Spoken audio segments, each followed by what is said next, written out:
El aspecto teórico del estudio del perfeccionismo se puede dividir en tres grandes grupos de modelos, por decir así. Modelos que tienen que ver con un estudio precursor del perfeccionismo,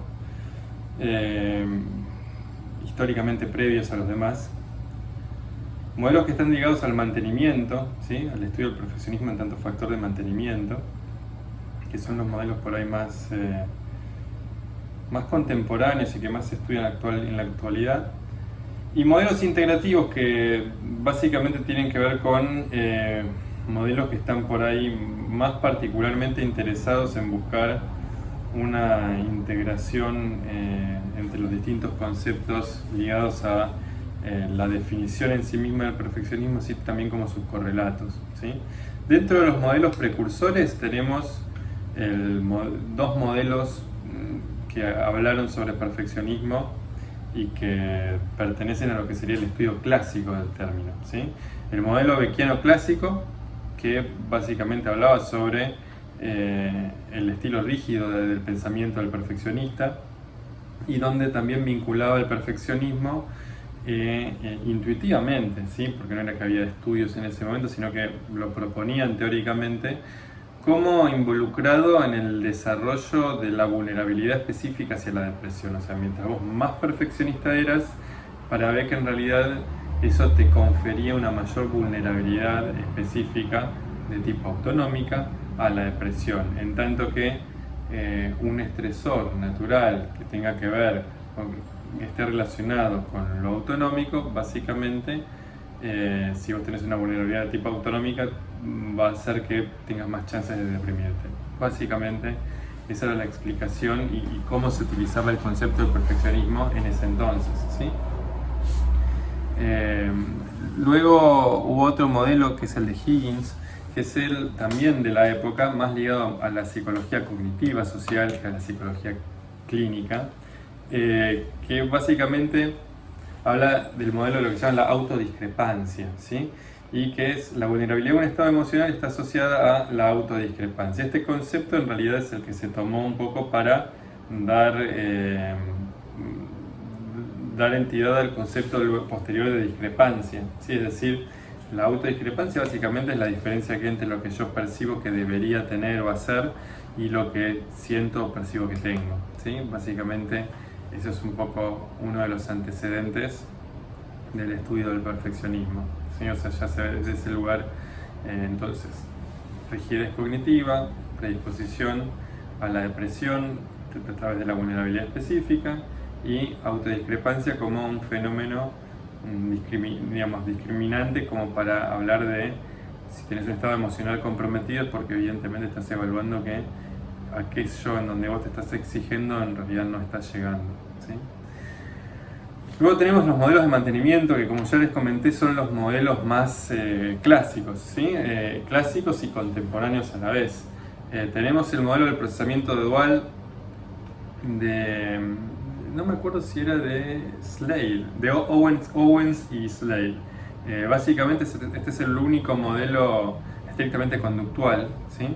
Que básicamente habla de que el perfeccionismo se debe a una historia de reforzamientos positivos y negativos, ¿sí? En este sentido, estos autores ven al perfeccionismo más como un fenómeno de la conducta, ¿sí? Más que una característica de la personalidad. Tengan en cuenta que las visiones más reduccionistas, si se quiere, sobre la terapia de la conducta, consideran que no tiene demasiado sentido hablar del constructo de personalidad por la simple razón de que se puede analizar a través de la conducta, ¿sí? Que no es muy parsimonioso plantear el concepto en sí mismo desde otro lugar, el concepto de personalidad, ¿no? En este caso el de perfeccionismo. Luego hay otro modelo que por ahí particularmente interesante, que es el modelo del perfeccionismo y los procesos de estrés, ¿sí? Este modelo es un modelo que propusieron Hewitt y Fried allá por fines de los 90, ¿sí? Y básicamente explica o intenta explicar la relación entre el perfeccionismo, el estrés y la depresión, ¿sí? A través de conceptos que tienen que ver con la generación, anticipación, perpetuación y potenciación del estrés, ¿sí? Si bien está buena la teoría esta de Hewitt y Fried de cómo interactúa el estrés con la depresión, es una teoría que en realidad está tomada de un marco teórico más previo del año 95, que es el de Bolger y Zuckerman, que básicamente ya se convirtió en un estudio clásico, ¿sí? Para hablar acerca de los dos aspectos del estrés vinculado como mediador o moderador entre la relación entre personalidad y eventualmente alguna variable patológica, ¿sí? Básicamente plantean que hay una fase de exposición y una fase de reactividad, ¿sí? La fase de exposición, la personalidad, ¿sí? Va a estar relacionada con el estresor, ¿sí? Y eso es lo que va a estar generando estrés. Y en la fase de reactividad, ¿sí? La personalidad va a estar moderando la relación entre los estresores y eventualmente esta variable dependiente de salida, que podría ser, por ejemplo, una depresión, un trastorno de ansiedad, ¿sí? Produciendo un efecto de buffer o potenciación del estrés. ¿Qué significa esto dicho de otra manera? Uno tiene más facilidad para exponerse al estrés, ¿sí? Cuando tiene determinado tipo de personalidad, por lo tanto tiene una mayor facilidad de generación de estrés, y también hay determinadas personalidades, determinados tipos de personalidad que están relacionados con la posibilidad de que la relación entre los estresores y eventualmente la depresión se pueda potenciar o no, ¿sí? En ese sentido, el perfeccionismo aparentemente estaría involucrado en los dos aspectos, en la generación del estrés y en la potenciación del estrés, ¿sí? Modelos de mantenimiento, ¿sí? Modelo de mantenimiento, el modelo clásico por ahí de mantenimiento, clásico porque ya tiene casi unos 20 años, es el de Shafran, ¿sí? Y lo primero que estos autores critican por ahí toda la predilección por la psicometría que tiene la mayoría de la gente que investiga perfeccionismo, ¿sí? Y hablan de algo más sencillo y hablan del perfeccionismo como algo estrictamente patológico, ¿sí? O sea, estos autores dicen, bueno, podría existir un perfeccionismo adaptativo, pero a nosotros nos importa solo el que hace daño, el que por ahí observamos sistemáticamente en la clínica, ¿sí? Y básicamente para ellos está caracterizado el perfeccionismo por la activación de un esquema autoevaluativo en un dominio que sea valorado por el individuo. Esta es como la idea más sencilla del concepto del modelo de Shafran, ¿sí? O sea, se activa un esquema autoevaluativo que es de interés de la persona, ¿sí? En cualquier falla detectada y percibida en los estándares que están relacionados con este esquema autoevaluativo, provocaría, por supuesto, una reacción emocional y autocrítica y un mantenimiento de una imagen negativa del self, ¿sí? O sea, básicamente este es un modelo que está tomado prestado de los modelos clásicos autorregulatorios de Clarke y Wells, ¿sí? Y acá lo ven a nivel de un gráfico, ven, fíjense, tenemos en un primer eslabón la autoevaluación dependiente de la búsqueda de estándares personales, ¿sí? Que es un poco lo primero que hablábamos, esto del esquema autoevaluativo, ¿sí? Es un esquema que funciona evaluando y dependiendo del sostenimiento de ciertos estándares personales, ¿sí? Acto seguido es establecer X estándar, ¿sí? Y luego viene la parte de evaluación, ¿sí? O sea, y lo que dicen estos autores es que hay una evaluación dicotómica de cómo uno llega a ese estándar, ¿sí? Hay una atención selectiva al fracaso por un lado y hay una hipervigilancia por el cumplimiento de este estándar o no, ¿sí? Para estos autores hay tres salidas, por decir así. Una es, bueno, directamente la evitación, ¿sí? de la evaluación de ese estándar, y otra es la idea de alcanzar ese estándar y la de no alcanzarlo, ¿sí? Si se evita, uno de alguna manera se protege en la previa, pero si de repente uno llega a no tener el resultado esperado, es decir, si fracasa, si es visto como evaluado como un fracaso, sobreviene la autocrítica y se fortalece el esquema autoevaluativo dependiente de las búsquedas de estándares personales y se restablecen los estándares, ¿sí? Y lo curioso por ahí del modelo, porque esto es lo obvio, ¿sí? Pero lo curioso del modelo es que plantea que en realidad la gente, cuando sí efectivamente llega a cumplir su estándar, en realidad lo valora por un ratito nada más, porque temporalmente lo alcanza e inmediatamente lo vuelve a reevaluar como insuficiente. Es decir, no se conforma con lo que logra, sino que rápidamente vuelve a estar insatisfecho. Y esto, ¿por qué es para los autores? Y es por la existencia de este esquema autoevaluativo que es muy dependiente, muy resultadista, por decir así, ¿sí? Y que hace que, aunque consigas los resultados, siempre igual te estés exigiendo más y más por conseguir algo mejor porque no te es suficiente, ¿sí?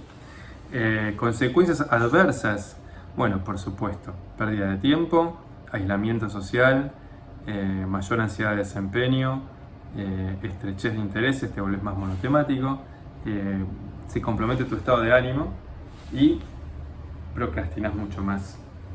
Después, consecuencias positivas, si es que las hay, pero bueno, también las hay, pero condicionadas, por supuesto. Le preguntas a una persona perfeccionista en qué le ayuda a ser perfeccionista y te va a decir algo como esto. Te simplifica la vida, estás más organizado, da estructura y control, tiene que ver con lo mismo. Está socialmente deseado, ¿no? O sea, de alguna manera no está mal una persona que se rompe el lomo trabajando, ¿sí? O sea, que se obsesiona con un trabajo hasta que le sale perfecto. Evita fracasos objetivos, sí, porque evidentemente la gente perfeccionista generalmente le tiende a ir más bien que mal en los trabajos y en su desempeño, porque en realidad el problema no es tanto el desempeño en sí, sino de cómo lo evalúan, ¿sí? Y por supuesto, como una consecuencia lógica es no solo evita fracasos, sino que también te permite obtener logros, y de alguna manera también es el círculo vicioso que ocurre con el perfeccionismo, porque te da, como te termina dando algún resultado, termina generando la idea de que en realidad es necesario hacer todo ese loop, todo ese recorrido que es tan poco funcional para el self, ¿sí? Modelos integrativos. Tenemos el modelo de dos componentes, ¿sí? Que es el modelo de Alden, que también hablaba de la fobia social, y básicamente este modelo habla de lo mismo que venimos hablando cuando hablamos de grupos de perfeccionistas. Un componente que tiene que ver con expectativas de desempeño, que es la definición clásica del perfeccionismo, o sea, estándares.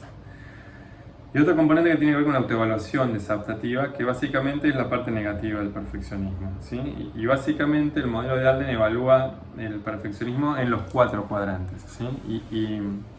Y lo que plantean los autores, o el autor, es que lo importante no es el componente 1, sino el 2 en términos de una intervención psicológica. ¿Qué significa esto? Que en realidad lo que por ahí interesa intervenir no es tanto sobre el estándar perfeccionista, sino más bien sobre el nivel de autocrítica, ¿sí? Eso es un poco lo que vamos a ver cuando veamos la parte del tratamiento. Bueno, vamos ahora a la etiología del perfeccionismo. Hay un paper nuevo que todavía no lo pude leer en profundidad, pero también hablaba sobre la etiología y por ahí estaría bueno tenerlo para más adelante, para complementarlo, ¿no? Pero en principio el estudio de la etiología del perfeccionismo estuvo dado fundamentalmente desde la teoría de Hewitt y Fleet, porque ellos fueron como uno de los primeros que estuvieron como más en tema o interesados en buscar eso por ahí, porque justamente desde la orientación psicodinámica que tienen, de alguna forma les resultaba como más necesario o imperioso buscar las causas, ¿no? ¿Qué te lleva a tener una presión para ser perfecto? Los autores entonces encontraron básicamente 3 grupos de factores, ¿sí?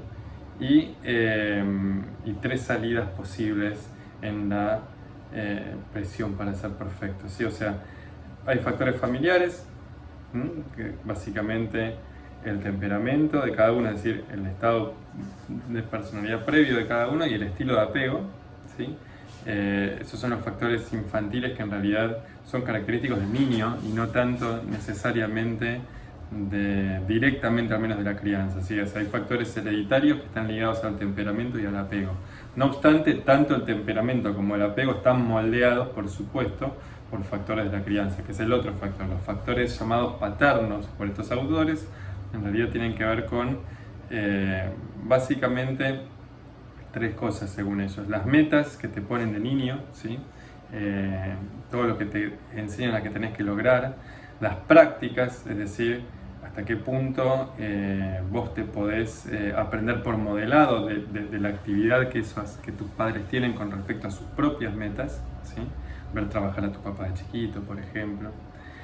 Y el estilo parental, es decir, el estilo de crianza en particular, ¿no? O sea, hasta qué punto por ahí vos sos una persona muy rígida y muy castigadora con tu hijo, hasta qué punto vos tenés un estilo muy coercitivo o muy de dejar hacer todo y no hacer nada, ¿sí? O sea, generalmente estilos parentales muy coercitivos, muy exigentes, muy críticos, generalmente generan más presión para ser perfecto y más autocrítica en la adultez, ¿sí?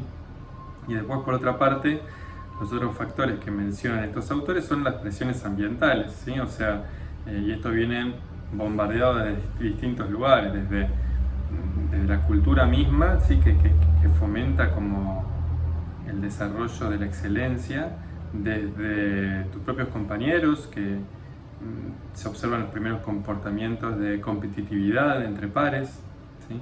Desde los propios educadores que por ahí inadvertidamente terminan promocionando y promoviendo por ahí la búsqueda de la perfección, ¿sí? Y de las primeras ocupaciones que uno va teniendo, o sea, desde la exigencia que se te genera por ahí tus primeras ocupaciones, los trabajos informales o formales, no necesariamente remunerados, ¿sí? Las primeras tareas que tenés que lograr generan también una presión para ser perfecto. Y básicamente lo que dicen estos autores es que hay tres salidas cuando se genera esta olla a presión, que es, valga la redundancia, la presión para ser perfecto. Cuando están las condiciones armadas como para que esa olla explote, se sale de tres maneras, ¿sí? O sea, se rechaza la presión y se descarta todo eso y la persona se convierte en no perfeccionista, es decir, no se hace cargo de todas estas exigencias que se le van generando, o internamente o a través de la familia, de los seres queridos o del contexto. Se vuelve algo externalizado, es decir, la persona se convierte en un proyector de esa presión para los demás, es decir, ese perfeccionismo que siente que le piden a él o a ella, lo pide a otra persona, o sea, externaliza. O lo que es más común es lo internaliza, es decir, básicamente hace de ese perfeccionismo, lo introyecta, como dirían los racionalistas, y básicamente desarrolla, profundiza y genera un mayor perfeccionismo hacia sí mismo, ¿sí? Por supuesto que se puede tener un perfeccionismo orientado hacia los demás y hacia uno mismo, ¿sí? Y lo que no se puede es tener un perfeccionismo orientado hacia sí mismo y hacia los demás y un no perfeccionista. Eso ya es un helado caliente, eso es una categoría contraria, pero lo otro no es contrario, ¿sí? Porque son las distintas dimensiones que suelen tener las personas perfeccionistas, ¿sí? Bien, ahora vamos finalmente, aunque esto va para largo, a los tratamientos e intervenciones posibles, ¿sí? O sea, básicamente acá vamos a tratar de ver y analizar un poco cuáles son las alternativas que hay dentro de nuestra amplia caja de trabajo, ¿sí? A la hora de trabajar con perfeccionistas. Primero, veamos características puntuales, ¿no? O sea, a ver, dentro del perfil del perfeccionista se lo puede caracterizar desde el aspecto cognitivo y también desde el aspecto conductual. Estos son como una suerte de checklist, si se quiere, para tratar de darse cuenta, bueno, hasta qué punto el paciente que vos tenés o vos sos perfeccionista, ¿sí? O sea, qué tipo de cosas habría que chequear, ¿no? Desde el aspecto cognitivo hay en las personas perfeccionistas una preponderancia de determinados sesgos, ¿sí? O sea, pensamiento todo o nada, filtro mental, leer la mente, sobreestimar las probabilidades, visión de túnel, sensibilidad interpersonal, en algunos pensamiento catastrófico, en la mayoría responsabilidad excesiva y necesidad de control, rigidez, dificultad para confiar, muchas afirmaciones debería, o sea, muchas reglas internas y comparaciones sociales inadecuadas. Siempre estar comparándose con alguien que tenga un nivel de desempeño ostensiblemente mayor, ¿sí? Desde el aspecto conductual, que es por ahí el aspecto en donde por ahí uno más puede ver en lo inmediato el funcionamiento de una persona perfeccionista, tenemos la sobrecompensación, es decir, hacer más laburo cuando vos pensás que no lo puedes hacer perfecto, hacer más de eso, ¿sí? El chequeo excesivo y la búsqueda de reaseguro, o sea, estar todo el tiempo observando, escaneando a ver si hay algún error y tratar de pedir a otras personas que te ayuden, que lo revisen, que, por ejemplo, si es un trabajo escrito. Repetir y corregir las cosas. O sea, los perfeccionistas hacen varias veces lo mismo y se corrigen a sí mismos muchas veces. La excesiva organización y confección de listas, es decir, irse de mambo con respecto a la organización y las listas, ¿sí? O sea, hacerlo en exceso. La dificultad para tomar decisiones, porque justamente todo les parece importante, no saben priorizar. El hecho de también una suerte de corolario de no saber priorizar es tampoco no saber cuándo cortar, ¿sí? Es decir, o de repente no se rinden cuando deberían o se rinden demasiado rápido, ¿sí? No hay un timing para decir cuándo cortar o no una actividad que te está resultando estresante. La lentitud, a veces son personas que hacen las cosas demasiado lento por su temor a cometer errores. Las fallas al delegar, a veces el temor a cometer errores hace que uno sienta que si delega ese trabajo seguramente va a estar plagado de errores y trata de controlarlo porque básicamente no confía, ¿sí?, en que otro lo pueda hacer bien. Por eso la dificultad también para tomar decisiones que hablábamos antes. El hoarding o acumulación, ¿sí?, acumular cosas sin demasiado valor. La evitación, sobre todo la evitación de tareas en donde te puedas encontrar como resultado la imperfección o una suerte de fracaso, porque así lo evalúan, porque tienen una evaluación dicotómica, en el cumplimiento de tal o cual meta o estándar, ¿sí? Y los intentos de cambiar la conducta de los demás. Esto sobre todo caracteriza a las personas que tienen un estilo perfeccionista orientado hacia los demás, ¿sí? Bien. Consideraciones generales sobre el tratamiento del perfeccionismo. En primer lugar, lo que más se ha investigado sobre el tratamiento del perfeccionismo, chicos, es que no funciona bien el tratamiento, ¿sí? O sea, no responden bien al tratamiento. Las razones fundamentales por las que no responden, o al menos la más superficial, es que tienen dificultad para establecer una buena alianza terapéutica, ¿sí? En primer lugar, una de las cuestiones que más se investigó es que el tratamiento en sí mismo es un fuego de conflicto con la necesidad del perfeccionista de controlar todo, porque básicamente tiene que reconocer un error para justificar que estén ahí en ese tratamiento, y eso hace que por ahí ya de por sí se sienten incómodos desde el vamos, porque no están pudiendo controlar y ellos están acostumbradísimos a controlar todo, ¿sí? Esta misma estructura hace que a veces la persona confronte, ¿sí?, con su propia percepción de que está haciendo bien las cosas y que obviamente se sienta muy angustiado y no esté dispuesto a reconocerlo, ¿sí? Otro problema que está relacionado con el manejo de la relación terapéutica y el tratamiento en sí es que a veces inadvertidamente terminamos avalando en los terapeutas metas perfeccionistas de parte de los pacientes como parte del tratamiento. Entonces hay que tener atención, ¿sí?, a no meterse en eso, ¿sí? O sea, tenemos que siempre plantear los objetivos terapéuticos en una suerte de gradiente y con los márgenes relativamente amplios y no por ahí en resultados puntuales o absolutos, ¿sí? Por eso, y esto a veces hay que hacerlo explícito porque por ahí a veces los pacientes te dicen a vos una cosa con respecto a sus estándares para la terapia, pero en realidad tienen unos internos mucho más exigentes si no están como dispuestos a revelarlos. Si no están dispuestos a revelarlos es que algo de la relación terapéutica está fallando. Entonces, por ahí lo primero que hay que cuidar, como en todos los casos de personalidad, que ya lo vamos a ver más en detalle cuando tengamos la clase pertinente, pero acá también se nota y es bastante ostensible esto, ¿no? O sea, hay que cuidar la relación terapéutica porque no son gente que en realidad sea dócil para el tratamiento. No es que son necesariamente hostiles o maleducados o impulsivos, todo lo contrario, pero tienen tanta necesidad de controlar que se sienten incómodos frente a la situación de tener que revelar una imperfección, que de alguna manera es el sinónimo de entrar en un tratamiento, ¿sí? Otros autores hablan que por ahí son pacientes hostiles y es difícil manejar esa hostilidad. Otros autores hablan de que consultan menos que el resto de la gente porque obviamente están menos dispuestos a buscar ayuda porque están menos dispuestos a demostrarle a los demás que fallan en algo, ¿sí? Lo cual también ahí viene a cuenta el diagnóstico diferencial con el trastorno narcisista, por supuesto. La autopresentación de los sujetos perfeccionistas generalmente es medio pobre porque no marcan las cosas que hacen mal porque les da mucha vergüenza o rabia, ¿sí? Entonces por ahí no te terminan diciendo determinados detalles que son importantes para la conceptualización. Y otros autores hablan, sobre todo Blatt, que es un psicoanalista, hablan que a veces tienden a abandonar en las últimas sesiones porque es una manera que ellos tienen de controlar lo que no pueden controlar y para salvar su autoestima. Es una lectura muy analítica, pero bueno, es cierto que algunos pacientes perfeccionistas terminan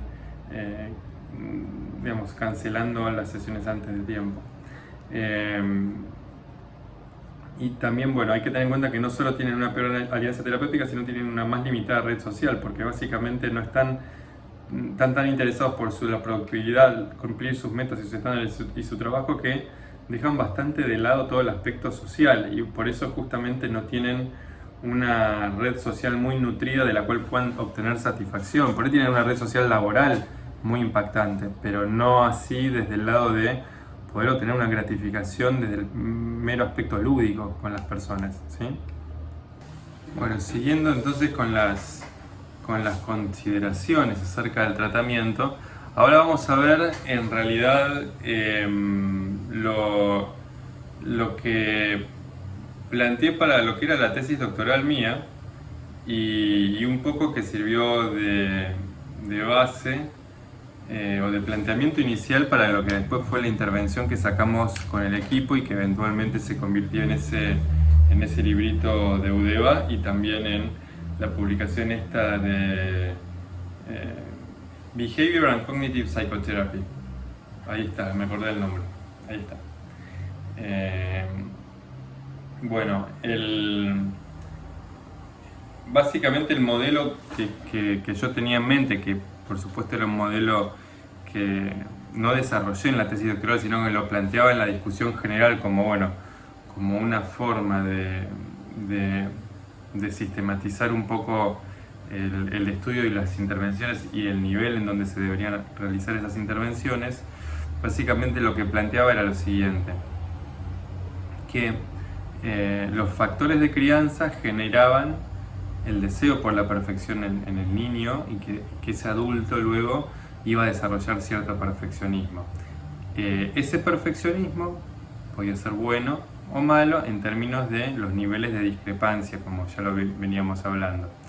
Cuando esos niveles de discrepancia se conectaran más con lo negativo, es decir, mayores niveles de perfeccionismo positivo y menores niveles de perfeccionismo negativo, seguramente que la relación con el malestar psicológico va a ser más estrecha. Entonces lo que yo pensaba o planteaba es que si de repente tenemos una persona con rasgos perfeccionistas que está empezando a obtener un malestar acerca de esos rasgos, lo mejor ahí es utilizar una intervención psicoeducativa, ¿sí? O sea, no tanto un tratamiento explícito, sino una cuestión que por ahí esté más a medio camino y que no sea tan intensiva o tan aguda como lo es un tratamiento, ¿no? Y en el caso que ese perfeccionismo ya haya dado lugar, ¿sí? Haya facilitado o haya de alguna manera exacerbado los síntomas y esos síntomas se convierten en un trastorno mental, ahí sí ya planteaba yo la posibilidad de, bueno, de realizar una intervención clínica y no tanto ya una intervención psicoeducativa que por supuesto tiene otro tipo de alcance, ¿sí? Entonces, yendo al campo de la intervención psicoeducativa, les comento un poco ahora, les resumo el libro, ¿sí? El librito de Eudeva. Básicamente es una intervención psicoeducativa llevada a cabo en 5 sesiones. ¿Por qué les doy esto y por qué les explico esto a continuación? Si bien seguramente que la mayoría de ustedes ya tiene un amplio dominio de lo que es esto, porque no deja de ser, esta intervención psicoeducativa es producto de las intervenciones tradicionales sobre perfeccionismo, de algo que por ahí va más por el lado de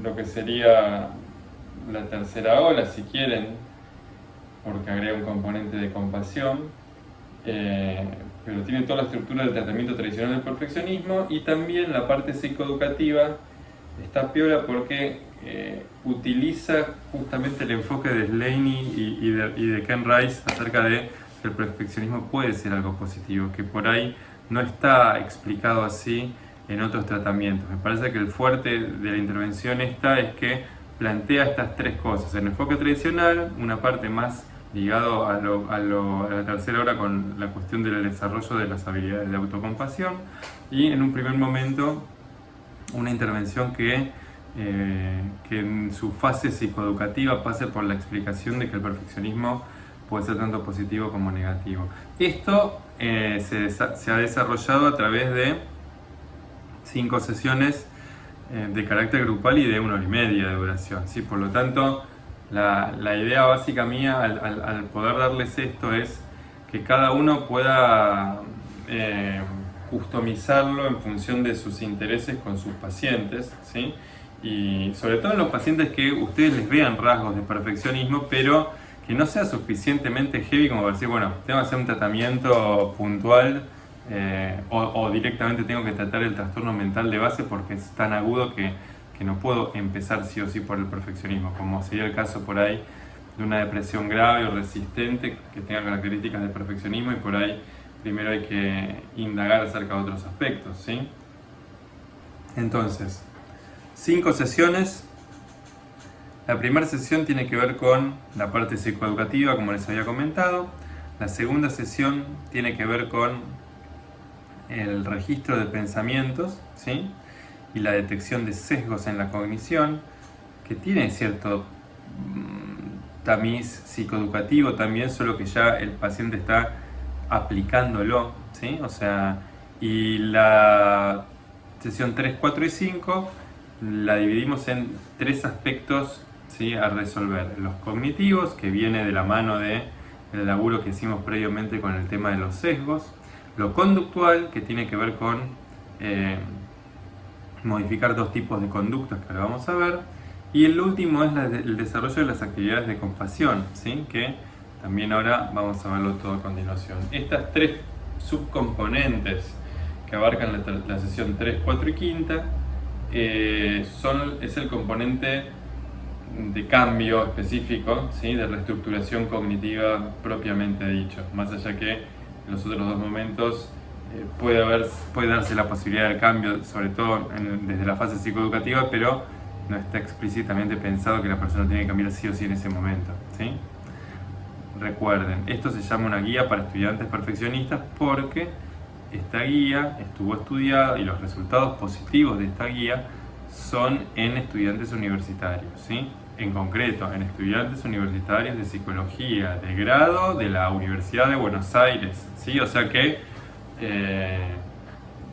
esto no es infalible y no sé si es válido para otro tipo de estudiantes. Esta intervención se ha llevado a cabo en carreras en universidades privadas, de la UBA, de medicina, de arquitectura, de la UTN también, de ingeniería, y ha tenido buenos resultados. Pero esos resultados, los datos de esos resultados, se nos han ido perdiendo, o sea, no pudimos sistematizar esos resultados como para hacer una intervención, o mejor dicho, como para agregarlos al artículo que publicamos, ¿sí? O sea, no estaban desordenados esos datos, faltaban puntos de medida, entonces no los podíamos utilizar.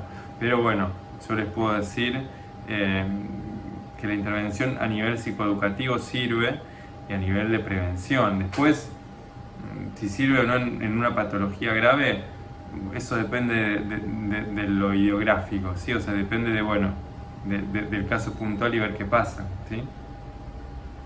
Bien.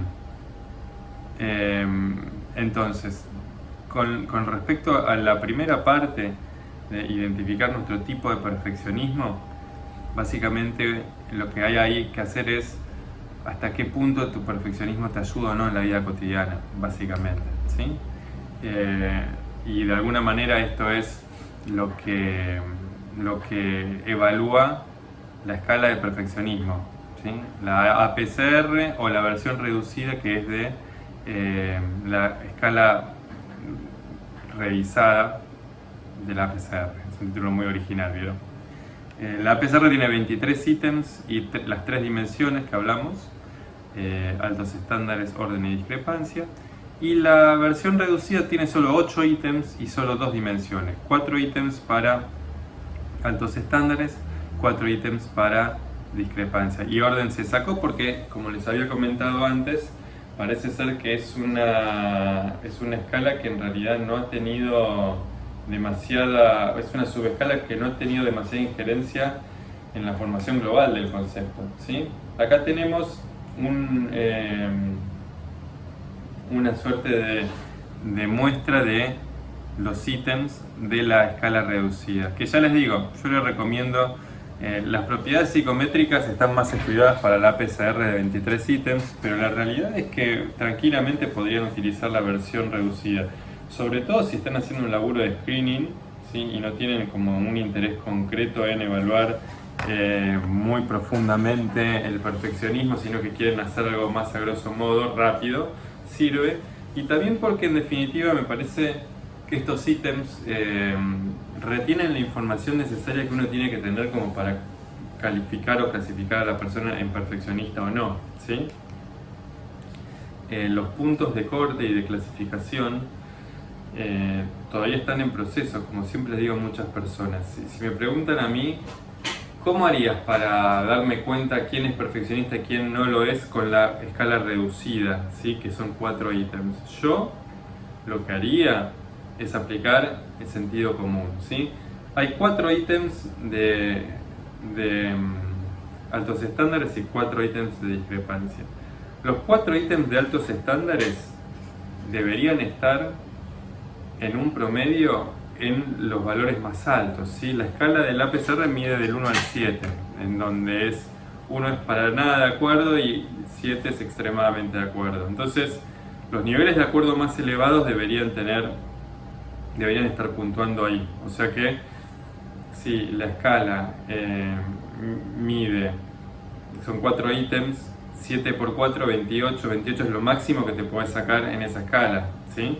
Entonces vos pensás, imagínense que las personas se sacaron 6, ¿sí? Todos ahí, o sea, todo muy de acuerdo, no extremadamente, pero todo muy de acuerdo, ¿sí? O sea, si sacaron 6, hagan la cuenta, ¿sí? O si sacaron 5 ya no es tanto, ¿sí? Pero yo diría, si la mayoría de los ítems está puntuada entre un 6 y un 7 para altos estándares, se podría considerar que esa persona es perfeccionista. Si después quieren un número exacto, me consultan en unos meses porque estoy trabajando ahora sobre un artículo sobre eso, pero estoy trabajando hace 2 años sobre ese artículo. No es tan sencillo establecer los puntos de corte si uno lo quiere hacer bien. De hecho, está en discusión en todo el mundo el tema del punto de corte. De test que para nosotros son de screening básico también, así que es como, por eso me está llevando tanto tiempo, porque en definitiva no hay algo tan obvio como uno pensaba. Por más que se siga utilizando, pero bueno, evidentemente no es tan fácil como uno pensaba. Entonces, bueno, la PCR te permite por ahí ver eso y también ahí ver un poco hasta qué punto el perfeccionismo de esa persona es adaptativo o desadaptativo, ¿sí? O sea, si es adaptativo, fantástico, la psicoeducación empieza y termina en esa sesión y punto, porque no hay nada que tratar en realidad. Y si es desadaptativo o está migrando hacia un estado más desadaptativo, o sea, siempre fue adaptativo y está yéndose a otro lado, bueno, ahí tiene sentido empezar con esta intervención que ya les digo, es de corte psicoeducativo. Ya abordando un poco la sesión número 2 de esta intervención psicoeducativa, tenemos ya, una vez que yo ya sé por ahí cuán disfuncional o cuán funcional es mi perfeccionismo, la idea es empezar a hacer el tradicional registro de pensamientos, ¿sí? Situación, pensamiento, emoción, conducta. Bueno, acá la lógica es continuar con una parte psicoeducativa en el sentido de explicar que generalmente las situaciones en donde está involucrado cierta necesidad de desempeño, ¿sí? Mío o de otros, en donde yo tengo que cumplir o demostrar que estoy siguiendo cierto estándar o cierta meta, ahí a veces se activan estos pensamientos perfeccionistas y habitualmente tienden a gatillar emociones negativas, ¿sí? Entonces, bueno, la lógica de aprender y monitorear esto es como para, primero, conocer el enemigo, es decir, conocer frente a qué tipo de situaciones puntuales se activa esto y qué tipo de razonamientos tiene uno en función de eso, y después identificar los sesgos, que son una bocha. Como ven a continuación, hay una bocha de sesgos que básicamente son muy parecidos a los sesgos que Beck dio en su primer momento para la depresión. No es casual, porque en definitiva está planteado como en un mismo registro. Recuerden que por ahí la evidencia para el perfeccionismo y trastornos de ansiedad no es tan grande ni tan contundente como la evidencia para relacionar el perfeccionismo con la depresión, ¿sí? Así que ahí tienen como un poco para su consideración. Después, bueno, ahí tienen un ejemplo de lo que es el registro de pensamientos, que ya les digo, la realidad es que ustedes ya los conozco y están preparados, así que no hace falta que por ahí les explique de qué trata un registro de pensamientos, ¿sí? Obviamente, si quieren que veamos más ejemplos concretos, los vemos en vivo y en directo en la clase. Después, bueno, básicamente la reestructuración cognitiva, la parte cognitiva de la reestructuración cognitiva, valga la redundancia, ahí son preguntas para generar disonancia, ¿sí? Recuerden que acá también la finalidad es la misma y es generar en la persona cierta predisposición a la flexibilidad cognitiva, es decir, que pueda empezar a considerar alternativas a su manera de pensar y que tenga la posibilidad de probar esas maneras distintas de pensar a ver cómo se termina sintiendo, ¿sí? Entonces, ahí hay distintos análisis de los patrones de pensamiento que, ya les digo, también de vuelta, tienen que ver con procedimientos clásicos de lo que es el diálogo socrático, ¿sí? ¿Qué pasa si se cumple lo que uno evita? Esto es específico del perfeccionismo, modificar la información incorrecta sobre el aprendizaje, por ejemplo. A veces por ahí los perfeccionistas están como muy en contra, intuitivamente en contra, vamos a decir, del concepto de que uno se aprende por ensayo y error. Son personas que quieren no equivocarse nunca y aprender. Y la realidad es que lo que está demostrado fehacientemente, ¿sí?, es que el aprendizaje funciona a base de pifiarla, ¿sí? Porque si no, no existe la experiencia correctiva, que es lo que más impulsa el aprendizaje. A las personas que estén interesadas en esto, vean los trabajos de Janet Metcalfe, Metcalfe, que ella durante muchos años ha dedicado su vida al estudio del aprendizaje y el aprendizaje por error en particular. Así que ahí lo pueden chequear como para mostrarle también a sus pacientes y darles un poco de psicoeducación sobre esto. Otra técnica típica es preguntarle cómo verían otros lo mismo, ¿sí? Si lo verían como algo exagerado o no, las metas que se ponen los pacientes, ¿no?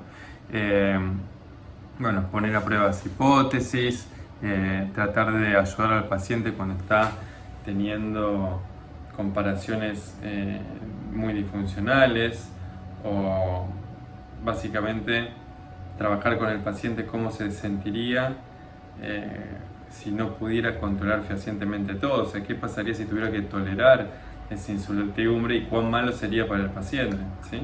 Y después, bueno, obviamente también ventajas y desventajas del pensamiento perfeccionista, que un poco es lo que aparecía en la parte de abajo del modelo de Shafran, ¿no? ¿Qué tiene de bueno y qué tiene de malo el perfeccionismo? Bueno, ahí un poco eran ejemplos de esto, ¿no? Acá ya tienen también otro modelo, el modelo extendido del registro de pensamiento diario. Y ahí básicamente tienen ya las columnas extendidas de qué sería un pensamiento alternativo, qué sería, cómo sería el análisis, ¿sí?, de esos pensamientos alternativos, y resultante de ese análisis que sería una perspectiva más realista o funcional, ¿sí? O sea, por ejemplo, me va a ir mal en este examen, tengo que aprobar, tengo que sacarme una muy buena nota, no puedo fallar, si me va mal voy a hacer un fracaso, bueno, todo eso. Pensamiento común del perfeccionista. Alternativos podrían ser: me gustaría que me vaya bien, quisiera que me vaya lo mejor posible, estoy poniendo un gran esfuerzo, es muy importante para mí que me vaya bien en los exámenes. O sea, son pensamientos más bondadosos consigo mismo, pero también son exigentes. Lo que pasa es que lo está viendo desde otro lugar, ¿sí? Y el análisis de esto es: tengo la expectativa de que siempre me vaya bien y siempre sacar una buena nota. Quizás esta no sea la manera más adecuada de encarar mi carrera. En definitiva, quiero aprender y quizás eso implique cometer errores en ocasiones, recuerden lo que les había hablado de los errores, o que no me vaya todo lo bien que yo quisiera. Quizás los errores no sean siempre negativos, incluso se puede aprender de ellos. Bueno, un poco lo que les comentaba. Entonces, y la conclusión es: tal vez el hecho de que no me vaya tan bien como quisiera no es tan grave. Quizá cometer errores no sea tan negativo como pensaba, puedo aprender a través de ellos. Bien, esto un poco resume lo que es el trabajo en terapia cognitiva y el trabajo de reestructuración cognitiva más clásico y socrático, por decir así.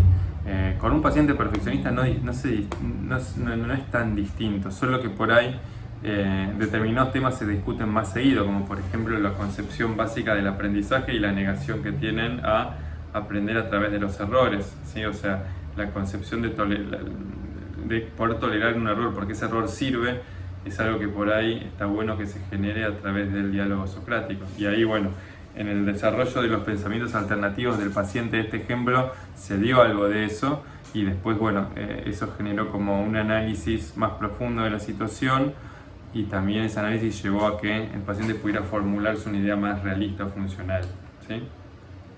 Bien. Ahora vamos a la parte de la conducta, manejo de la conducta, ¿sí? Identificar aquellas conductas para controlar, buscar la perfección, tanto como para no enfrentarse a sus temores autocríticos. Resolución de problemas centrado en las conductas perfeccionistas. Bien, entonces acá hay dos cosas, ¿sí? Una cosa son las conductas activas, que son las que están destinadas directamente a controlar o a ir hacia eso perfecto, tipo estudiar el doble o de repente estar chequeando todo el tiempo que mis amigos estén trabajando en lo que estamos haciendo en grupo. Y las conductas pasivas en realidad es las conductas que tienen que ver con evitar enfrentarme a lo que yo considero que puede ser un momento en donde se me exponga lo farsante que soy o el fracaso que me voy a enfrentar. No entregar el parcial, postergar, ¿sí? O sea, o terminar las cosas así nomás, sabiendo que las podía haber hecho mejor. O sea, son todas conductas pasivas eso. Entonces hay que discriminar de unas y de otras conductas y tratar de pasarlas por el tamiz de la vieja y querida resolución de problemas conductual, ¿sí? Básicamente esa es un poco la idea. Entonces ahí, bueno, en esta filmina tienen un poco lo mismo que dije recién, ¿sí? Adelante, porque me lo sé de memoria ya todo. Y básicamente acá lo que se plantea en el librito es que las conductas generan un efecto paradojal, que esto también sirve como parte del diálogo socrático para explicarle a los pacientes. Y también se lo puede aplicar uno como parte de la primera parte psicoeducativa, pero yo recomendaría hacerlo más cuando empiecen a trabajar sobre reestructuración. Me parece como uno no tiene que sacar todos los conejos de la galera de entrada, ¿sí? O tiene que dejar algunas cosas para sorprender al final. Y básicamente la idea es demostrar al paciente que hay un efecto paradojal de la conducta perfeccionista, porque en pos de controlar un efecto lo terminan provocando, ¿sí? O sea, los pacientes tratan de controlar la situación de manera tal que nada se les escape, ¿sí? Y ese esfuerzo que hacen por controlar todo, efectivamente hace que terminen sintiendo que están descontrolados, porque nunca pueden hacer las cosas de la manera que quieren, ¿sí? Eso por un lado. Y por otro lado, generan un efecto de mantenimiento en las creencias perfeccionistas, ¿sí? O sea, no permiten desconfirmar las creencias disfuncionales. Al estudiar todo 500 veces y sacarse un 10, esa persona no aprende que esa es la manera, no es la manera idónea para que le vaya bien en un examen o que básicamente prepare un examen, ¿sí? Como la conducta tiene un rol muy fuerte en el mantenimiento de las creencias perfeccionistas. Por eso, para mí, a veces es interesante directamente empezar desde el lado de la conducta y después ir trabajando más de la manera más socrática, por decir así. Primero identificar conductas activas y pasivas, destinadas a controlar o destinadas a evitar lidiar con la posibilidad de que ese estándar no se pueda cumplir. Después, por último, el último paso ya tenía que ver con ese paso, creo que es uno de los aportes directos de Adri, fue el manejo de las relaciones interpersonales y práctica de la voz compasiva, ¿sí? Básicamente, la discrepancia es sinónimo de autocrítica, no es lo mismo, pero es muy sinónimo, por decir así. Y básicamente el reverso, ¿sí? Lo contrario de la autocrítica es la voz compasiva, ¿sí? Entonces, básicamente es tratarse bien a uno mismo, ser cuidadoso con uno mismo y básicamente ser lo suficientemente bueno y criterioso a la hora de aceptar la posibilidad de haber cometido un error, ¿sí? Eso tiene que ver un poco con ser compasivo, ser bueno con uno mismo como si uno lo fuera con los demás, ¿sí? Entonces, básicamente, la idea es que la persona pueda reemplazar su pequeño demonio, su pequeña voz autocrítica por una voz más compasiva, para consigo mismo y también para con los demás, porque una de las cosas que había agregado Adri también era la idea de que, bueno, el perfeccionista también es perfeccionista para los demás y básicamente también tiene que reconocer aquellos patrones en donde también se está exigiendo no solo a sí mismo, sino a los demás la perfección, ¿sí? Y ese efecto, por supuesto, que no es un efecto que no deje una huella luego en las relaciones interpersonales y que no tenga también, por supuesto, sus consecuencias, ¿sí? Así que nada, es algo que tienen que hacer, ¿sí? O sea, bueno, acá un poco hay cuestiones puntuales, tips generales que tienen que ver con todo esto, ¿no? Aprender a no reaccionar intensamente ante la activación de la autocrítica, o sea, cuando viene la autocrítica, frenar un poco y saber que uno en ese momento va a ser muy duro consigo mismo, pero frenar y no hacer nada y esperar a que pase ese momento e intentar ser compasivo luego. Establecer objetivos realistas y alcanzables, que no quiere decir bajar sus estándares, ¿sí? Sino que esos estándares exigentes estén planificados de una forma realista y que se pueda alcanzar, ¿sí? El paso siguiente, no es un paso siguiente, el consejo siguiente decanta sobre lo que estamos hablando recién. Planificar, pero planificar bien, ¿sí? Planificar objetivos, pero de manera gradual y secuencial, o sea, nunca hacer todo de golpe. Otro corolario de esto es evitar razonamientos extremos. El laburo que hacemos al principio con el tema de los sesgos nos va a servir también para esto. Luego, intentar no focalizarse solo en los resultados, sino también en el proceso de aprendizaje. Otra cosa, reconocer los errores como inherentes a la naturaleza humana, que esto es un poco lo que se estaba comentando antes, intentar generar actitudes de mayor aceptación hacia uno mismo. O sea, la conclusión general tendría que ir por ese lado, ¿sí? Bueno, y ahora un poco a modo de cierre, ¿sí? La idea hasta ahora era ver las características fundamentales de la intervención psicoeducativa para el perfeccionismo, ¿sí? La clase que viene, que justamente es contigua a esta, porque voy yo la próxima semana, En la clase que viene vamos a ver ya algo que tiene que ver con el tratamiento formal del perfeccionismo. Esto es una intervención psicoeducativa, es como un paso previo, son 5 sesiones muy acotadas con mucha información para transmitir y por ahí no un enfoque más agudo, más intensivo. Entonces, la semana que viene vamos a ver una partecita del tratamiento de perfeccionismo un poco más desarrollado, ¿sí?